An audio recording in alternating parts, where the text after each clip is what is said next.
อย่าไปสนใจคำคนพี่น้องเฮาแย่ย้อนคำเขาบ่ได้แย่ย้อนคำคนอย่าเอาเจ้าของไปเปรียบเทียบกับผู้ใด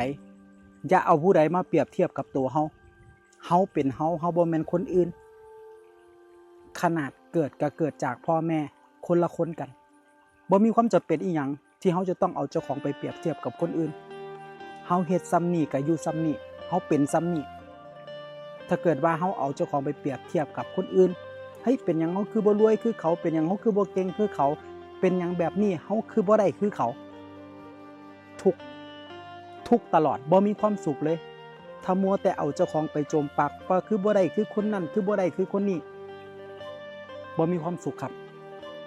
เฮาเฮ็ดได้ส่ำใดก็ได้ส่ำนั้นสุขบ่สุขมันอยู่ที่ตัวเฮา